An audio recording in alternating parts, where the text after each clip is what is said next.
Welcome to another episode of the Soko Healing Podcast. Today's topic is breaking seals. Breaking seals to me means that you have transcended that separation in your mind.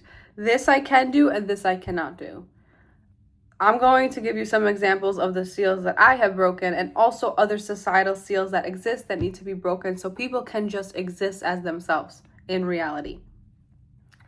A big seal that society has is regarding women's beauty. The uses of women's beauty, the limitations of women's beauty, and what a beautiful woman can accomplish in her life. This is a serious seal, and many beautiful women struggle to find jobs. They struggle to stay in workplaces because it is not within society's network or mesh of programming for a woman to be beautiful and smart at the same time. It's beautiful, smart, and funny, forget about it. They're going to torture you endlessly. So that seal of being a beautiful woman, but being in a professional space, holding your own and having everybody in the room listen to you is a very powerful seal to be broken. And if you look at celebrities who have launched companies, that's a big inspiration for me. So people like Rihanna or people even like the Kardashians, I look at them not because of their morality or because of other certain things, but because they have established a way to be beautiful, smart, and successful at the same time. It's very difficult to do. So I look at people like this and I look at myself and say, why can't I be taken seriously in a corporate workspace or in a boardroom or in a meeting room and also be beautiful and sexy? Because there's no reason why these two things cannot coexist. And societally, this is kind of a seal that's being broken. Like, why is a beautiful girl immediately an escort or a bottle girl instead of a real estate agent, instead of a CEO, instead of a day trader? Like, these are certain things that should have fallen by now, and thank God to TikTok and thank God to people just being done with it and stepping up and voicing their opinions, because the older generation does not have as much leverage anymore. Because if you look at workspaces, they're predominantly young people. There are a lot of minorities in these spaces, and there are a lot of artists and creatives in these spaces who support women's rights regardless of how hot they are. So that's like a seal that I've been breaking myself. And another seal is, why can't I have my own personal ventures and also execute a job perfectly? Why do those two, how can those two things not coexist? To me, they go hand in hand because I've established myself to be beautiful. The amount of books that I've read in my lifetime is insane. I actually think that librarians read less books than I have read. So for people to say, oh, your ideas aren't going to be taken seriously because you're just a hot girl from Staten Island, that doesn't work for me anymore. That does not work for me anymore because I've established something that is very high level, spiritually advanced, and tasteful. So I broke that seal myself, and I noticed it's not about the followers. It's not about having millions of followers and being on the cover of magazines. Like, that stuff would be lovely. That would be a beautiful addition to my life. But I exist as I am for myself, to feel empowered in my mind, body, and spirit every single day. I work morning to night. If you watch me, I never stop. It's either this, it's either cooking, it's either cleaning, doing my spiritual healing business, doing my psychic work, doing my tarot card readings. I truly never stop.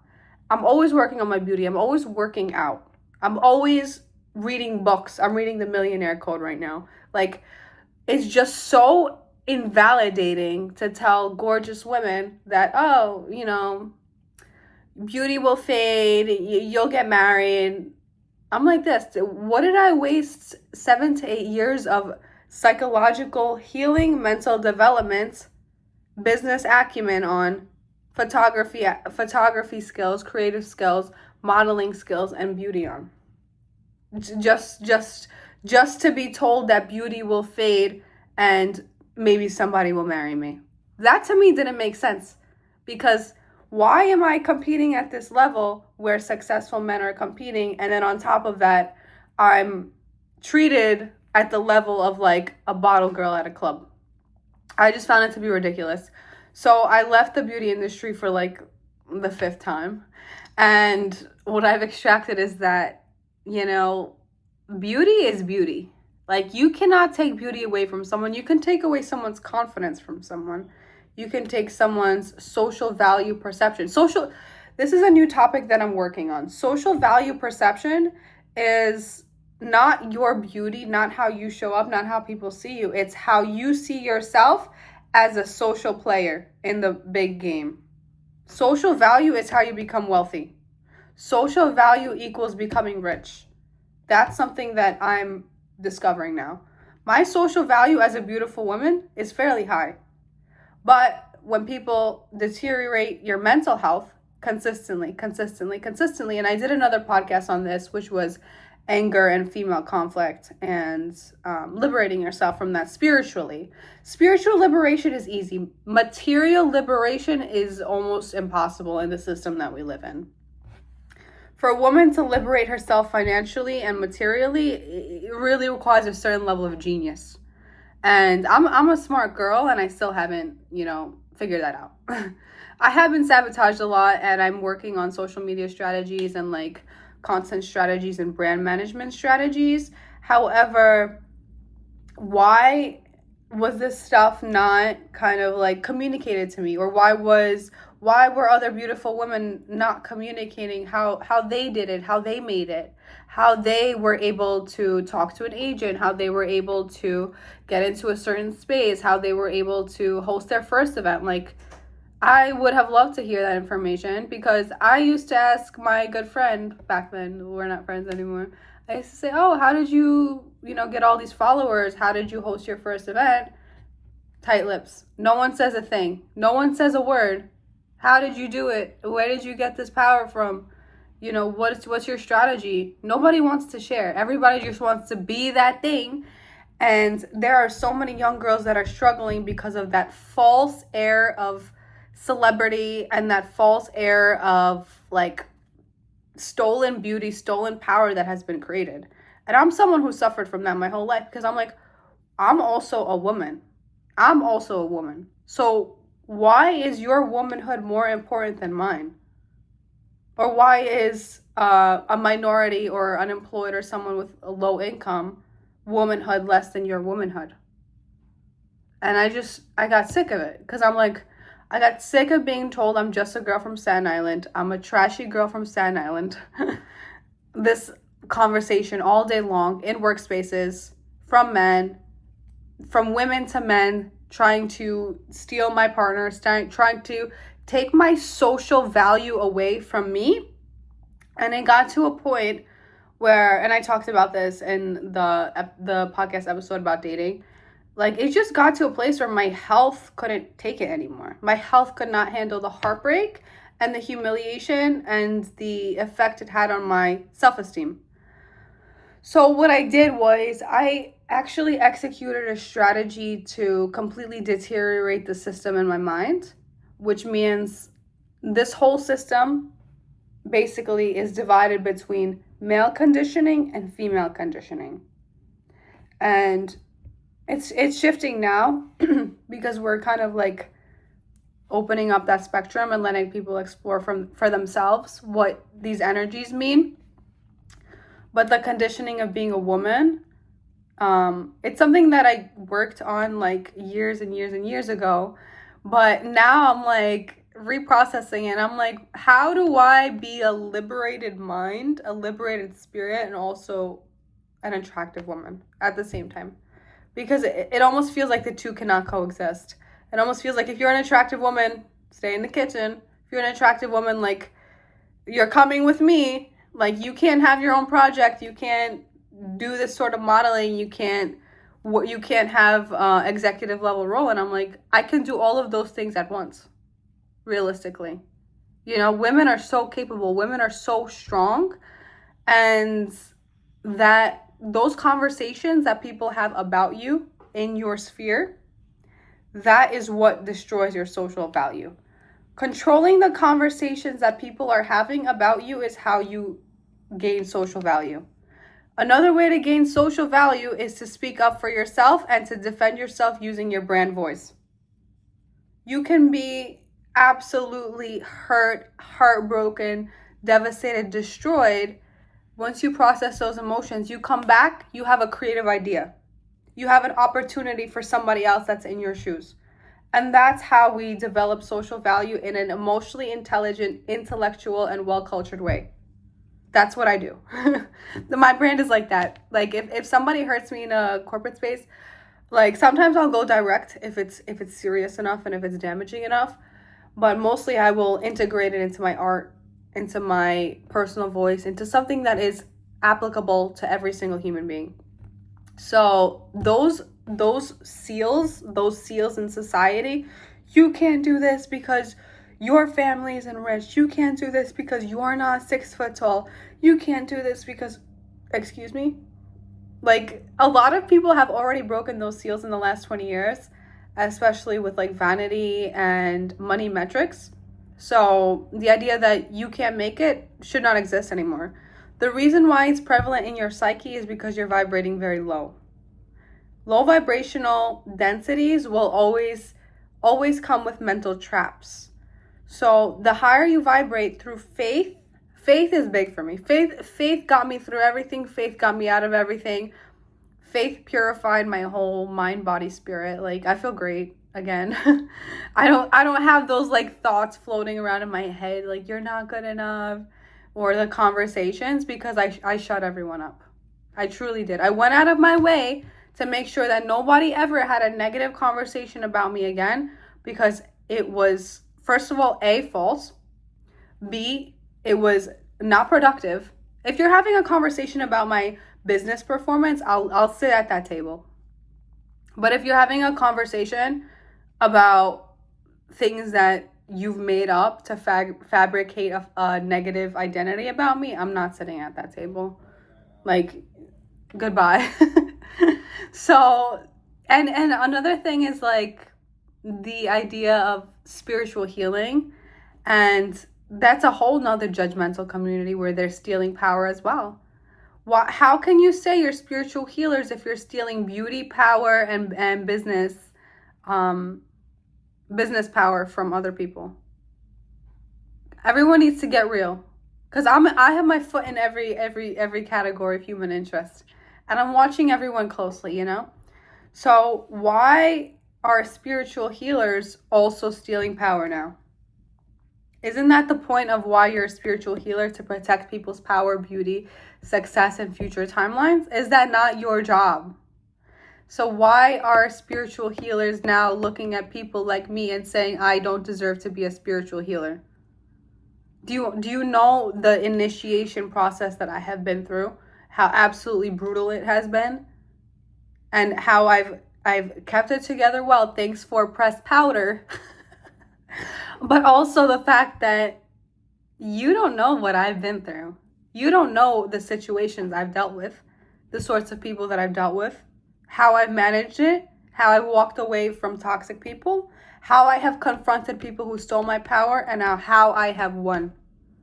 These are certain things that if you don't know about me and what I do not mention my name, please. So that is a seal of power. That's an example of a power seal. You being blocked from your own power is a power seal.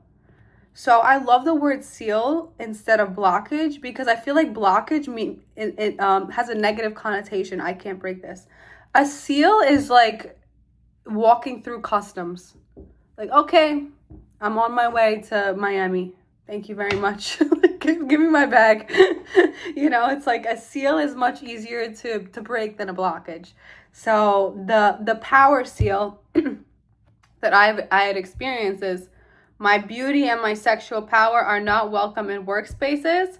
And I'm not like talking about like sleeping with all of these people in a workspace. I'm saying, since when is being in your power as a beautiful woman not welcome in a business space?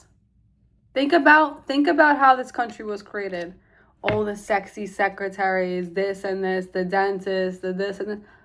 Beautiful women have been working in this country for a long time. So why in the last few years has it become acceptable to deteriorate beautiful young women's mental health? And there's no other way to put it. There's no other way to express it. And people are like, oh, it's because you're in the beauty industry. No, I mean, this definitely happens everywhere. It's for sure not the same in like other like more official, more professional settings. But I truly believe that that seal of being a beautiful woman and having a successful career and having a family, gone. The seal of your power being robbed from you just because people were insecure and money hungry, power hungry, that's gone. That's another seal that's broken. And now I want to get to the fun, spiritual, non-strategy component of my work. The spiritual component is that those little like incongruencies in energy, the little fluxes that you might be experiencing, like, oh my God, I don't know if I'll get through this. That is your spiritual vibration shifting upwards like this. It's like this. And as your vibration goes like this, all of this stuff is shaking inside. Like, oh my God. The only thing you can do, there's nothing else to do but to release it. Simply release. Just say, I release this, it no longer serves me. I release this, it no longer serves me. You might be doing that for 2 years, 3 years. I release this, it no longer serves me. I release this, it no longer serves me. You know, and that's what I do. Healing is about releasing what no longer serves you. So those seals that I was living under no longer serve me. And they no longer serve most women. You being young, you being maybe having less money, being beautiful, being well-spoken, being educated, the best advice I can give you is show up at that luxury space. Show up at that bar. Buy yourself a drink and sit there and just observe. Just observe how people treat you. Observe who's there. Observe what's going on. Draw your conclusions and look outside of yourself at yourself and ask yourself the question, am I worthy enough to be here? The answer is immediately going to be yes, of course. These should be open spaces for everyone to enjoy a luxury aesthetic, a luxury lifestyle.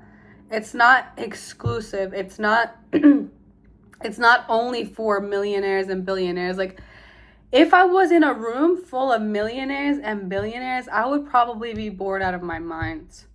Seriously. That's why I lived in Brooklyn.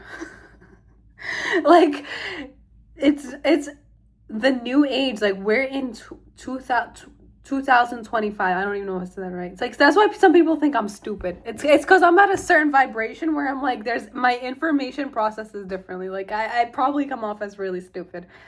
But it's 2025. Like, get with the program. We're not living in 1920s, like, oil baron, like, whatever era. Like, everybody deserves a seat at the table. Everybody deserves to share their voice, to share their opinion. And even if it's the hottest girl in the room or the ugliest girl in the room, everybody deserves the same respect. And I'm just willing to be the person to break those seals as well. Like, why are you like, why do you think it's okay to say, oh, this ugly girl or this fat girl? Is that your life that you're living? Do you live inside of her body where you can make those assessments about her health, about her lifestyle, about her future? No. So why do you take it upon yourselves to make those sorts of comments? It's unacceptable. It's absolutely unacceptable.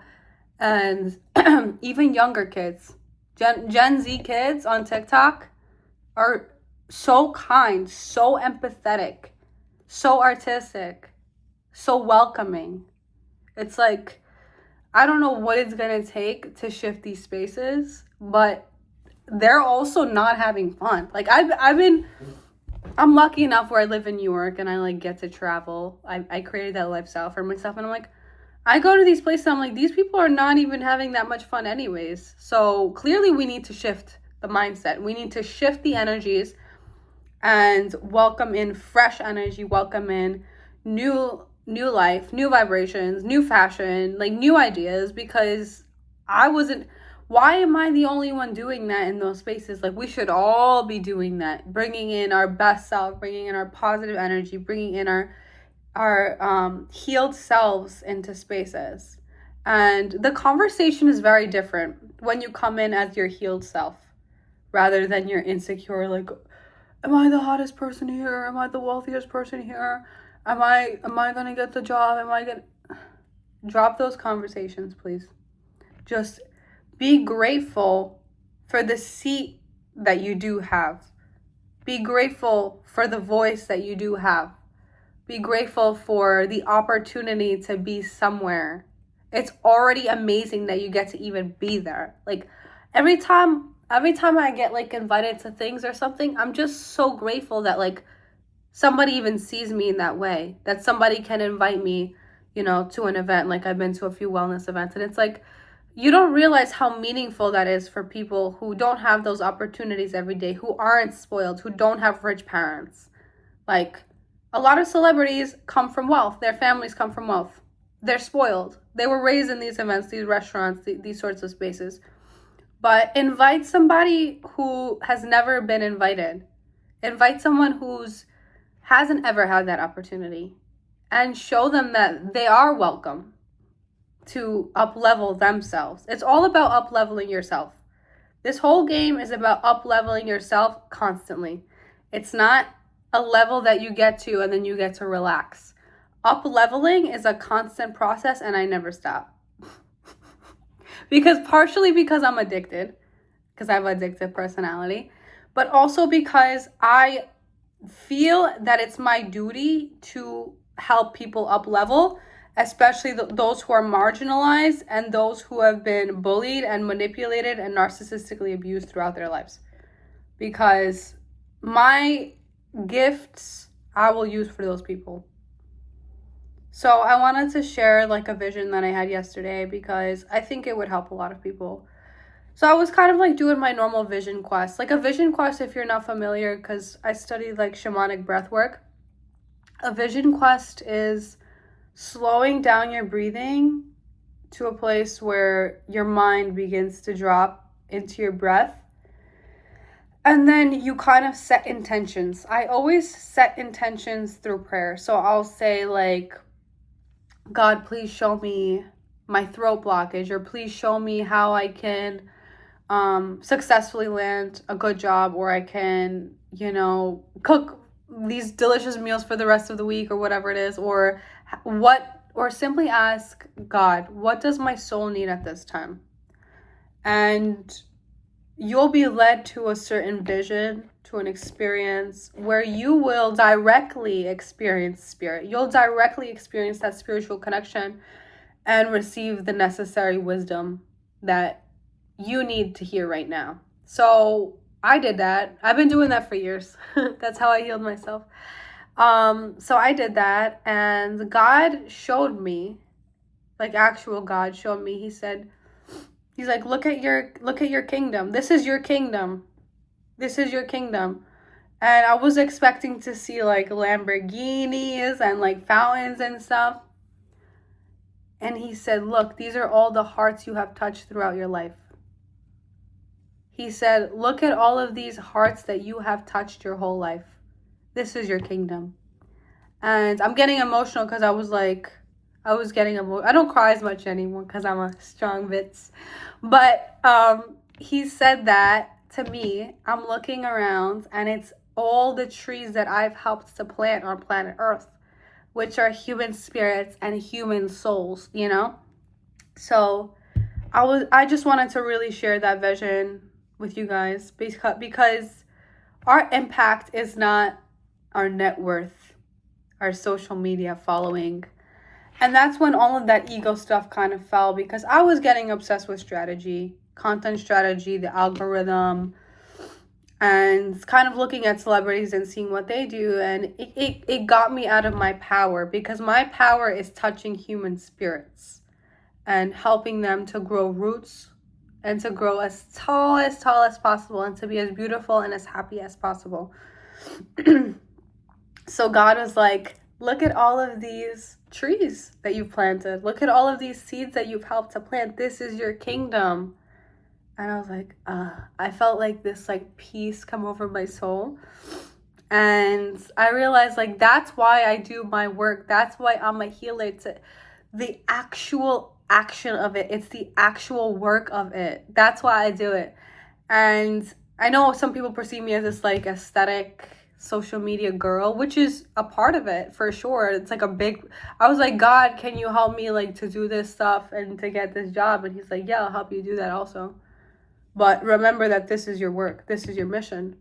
So you can have your spiritual mission and your material expression to come together like this and work together at once. And when you can do that, I truly believe we become optimized, successful human beings. And what else I'm feeling is, like, I know I speak in a very charged, strong way, but I also believe that, well, all of my friends speak like this. It's not just me. I have very strong-minded friends, and I had to be strong for a reason, but also I love being strong. I love being powerful. I don't see it as a weakness, and I don't see it as something that stops me in life. And people were trying to install all these programs in my head, like, no one's gonna marry you because you're too strong, you're too powerful, you're too aggressive. And I said, okay, don't marry me. That's fine. Because at the end of the day, I'm gonna be a successful entrepreneur. I'm gonna have a successful brand. And I will continue to plant those trees that God was showing me. Water those trees that are his children. All of you are his children. And we should be watering each other. We should be helping each other grow. But we're not. We are not. Because I look around.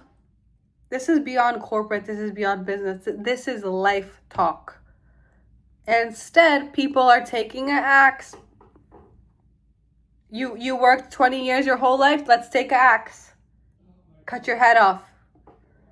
And on top of that, we're going to suck all of your sap, all of your ambrosia, all of your life juice, and we're going to use it to have better skin. That's what's happening on planet Earth. And I struggled. I had a conversation with my friend over sushi yesterday about this. What do you do with that information? If your third eye is opening, if your crown chakra is opening, and you're seeing all of this stuff playing, what do you do with that? What do you do with that rage? And what I explained to him was that God equated their mistakes, your rage, your healing process, and the result in his plan. So all of that, like, it's like God looking into a bowl of water. All of those things were part of his plan. So if all of that is a part of his plan, all you need to do is find yourself on your current timeline and follow the phase and the healing that you need to get to where you need to go to accomplish his mission on earth. And it's as simple as that, and that's what I do. And I wish I had more. Don't get me wrong. I wish I could be on a boat. I wish I could be buying all this high fashion. But releasing that attachment brought me so much peace. Of course, we all dream about those things. And everybody wants a luxury lifestyle. It's not just me. It's not just celebrities. It's not just your neighbors. Every single person does. But if we shift the definition of what a luxury lifestyle is, you'll notice that everybody can have it with certain simple strategies and certain simple steps. And that was also revealed to me, like, we all already have it. We have, I hate to bring this up, but some people don't even have water. Some people are in, like, war zones and they're holding on for dear life. So if you have water, you have a bed, you have a luxury lifestyle. And that feeling of just like, I'm doing enough because I'm already surviving. That's what God wants to do for you. That's what God wants you to feel like. I'm already doing this for myself. I'm doing that for my children. I'm already worthy. I already have enough. I'm capable of giving love. I'm capable of receiving love. That is a luxury lifestyle. This other stuff that we see is beautiful. It's an addition. It's a way to make money. It's an industry. It's a business. But always keep it on the side. Always keep it on the side. My morning starts with spiritual healing and my evening ends with spiritual healing.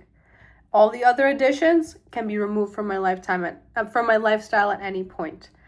And that has helped me to remain grounded. That has helped me to remain focused. And also doing my vision quest, doing my deeper healing, my energy healing has helped me to stay connected to God's vision for me and my soul and God's vision for the planet in general. So that's why I always say your spiritual practice is number one in your life. Every other aspect of life comes second, third, fourth, fifth. Even money, even financial survival. Because guess who provides that for you? God. So God is here. Spiritual practice, number one. Then financial survival, physical survival. Then physical and mental survival I put second. Then third, your relationships. Then fourth, accessories, luxury, yada yada. And that's it. That's really it. Life is simple. Life is simple. Just follow that course of this is God's plan. Like, that's a really good visual. Like a bowl with water, like that's God's plan. And you're here right now. You're dealing with all of this. This is your next step. This is your next step. This is your next step. That's all it is. And a psychic healer or a psychic reader is somebody who is simply very connected to God's plan. It's not as esoteric as you may think, but I think that what psychics have, the gift that we have, is to just connect to God in a more uninhibited, more trusting way than somebody who's kind of trapped in all of that material world would see or be. So if you want a good psychic healer, I'm okay. But also, I want to also put people on the right path of seeking the right psychic healing. Because psychic healing can also become another trap. A psychic healer can also become another trap in your life. Another person looking for power, another person looking for glory, another person looking for assets, another person looking for your beauty. So be very careful which psychic healers you choose. A good rule of thumb is always do a muscle test, yes or no. And always ask your heart, always say, God, and always say a prayer, God, is this a good healer for me at this time? Will this lead me into more traps or danger? And God will always respond. And God will always show you the way through anything. Whatever you're dealing with in life right now, God will show you exactly what to do in the moment and also in the future. So with all of that in mind, you can take a step back and relax. Like, oh, okay, that's good. God is watering me. Like, I always visualize that. Like, God is watering me all day long, like a plant. And it's the same for all of you. It's the same for all of us. Like, without God watering us, we not only would we cease to exist, but also we would have no opportunities. We would have no survival. So yes, you're using your brain to acquire resources, but at the same time, who gave you that brain, right? So in those times of crisis where your mind is failing you, God will water you. God will water your mind because he created it. So I'm going to leave with that. I think that was pretty spot on in terms of energetically what I'm experiencing and also what I have processed and what I would like to deliver to the world. So thanks so much for tuning in and come back next week.